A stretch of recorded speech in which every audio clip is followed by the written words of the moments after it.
Hey, future CPAs, let's talk about a topic that's pretty much a VIP guest at every LE-CPA, receivable financing. If this has ever made your brain hurt, you're in the right place. We're about to make it super simple so you can walk into your exam feeling like a boss. Let's do this. All right, take a look at this. This is your classic exam-level question. It looks like a lot, right? But I promise you, it's just a puzzle. And today, we're not just finding the answer. We're going to learn the entire system behind it, so you can crush any version of this they decide to throw at you. So here's our game plan. We'll start with the basics, then we'll literally walk through this problem step by step. And at the end, I'll give you some killer hacks to lock it all in. Ready? Let's get to it. Okay, first things first. We have to build a solid foundation. You've got to understand the core idea here, because honestly, this is the #1 spot where exam questions try to trip you up right from the start. This right here, this is the most important distinction you need to get. Think of it like this. An assignment, which is what we're doing today, is like getting a loan and using your car as collateral. You still own the car, right? It's still yours. Factoring, on the other hand, is like straight up selling your car. It's gone. For our problem, remember, it's an assignment, so it's a loan. And here's the textbook definition, just so you have it. It's a secured borrowing transaction. The key phrase to burn into your memory: the receivables are still yours. They're just on the sidelines, backing up the loan you just took out. This is so crucial for everything that comes next. All right, foundation is set.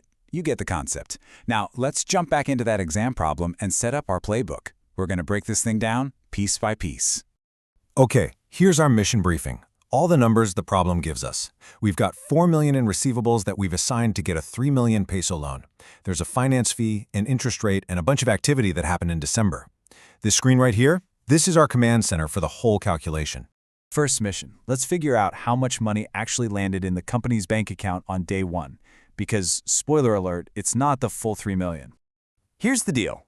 The bank isn't just going to give you 3 million pesos and hope you pay the fee later. Nope, they're smart. They take their 5% cut, that's 150,000 pesos, right off the top.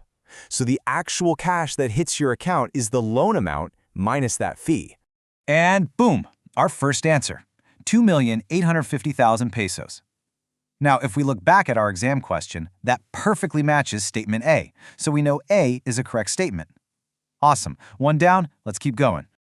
Okay, let's get into the part where a lot of students get tangled up. We need to figure out how much of that 3 million peso loan is still left at the end of the year. It's all about following the money. Let's walk through this.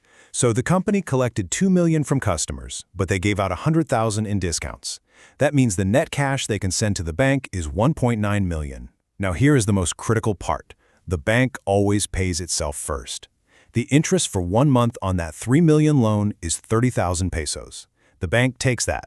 The rest of the money, that 1.87 million, is what actually goes to pay down the loan itself.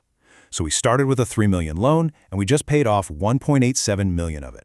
Which leaves us with a balance of 1,130,000 pesos. Now wait, look at option B in the question. It says the balance is 1,100,000. We just proved the correct number is 1,130,000. We found it. B is the incorrect statement, which is exactly what the question asked for. But you know what? Let's be thorough. A true pro would double-check the other options. Yeah, on exam day, if you're sure, you move on. But for practice, let's nail down this last piece, the equity in assigned accounts. This is basically the part of the collateral that is truly yours, free and clear from the bank's claim. This is a quick two-step combo. First, let's update our assigned accounts. We started with 4 million. Then you just subtract everything that reduced it, the collections, the returns, and the write-offs. That leaves us with $1,650,000. And hey, that confirms statement C is correct. Next, just take that ending AR balance and subtract the ending loan balance we just calculated. And that difference, 520,000 pesos, is your equity, which means statement D is also correct. We just proved it. Fantastic job. We totally cracked that problem. Now, let's make sure all this information sticks in your brain and doesn't just float away by next week. It's time for some LE-CPA hacks. Go ahead, screenshot this. This is your cheat sheet. These are the formulas in their simplest form. The cash you get, note minus the fee. What you pay on the loan, collections minus interest. Your equity, what's left of your collateral minus what's left of your loan. See? When you break it down, it's not so bad. And if you remember one thing, remember this little hack. ALE. Assignment is a loan, so you have to calculate your equity. It keeps you from falling into the trap of thinking it's a sale, like factoring. ALE. It's a simple way to keep the biggest concept straight in your head during a high-pressure exam. And that is how you own questions on assignment of accounts receivable. You see, you didn't just find an answer today. You learned the whole playbook.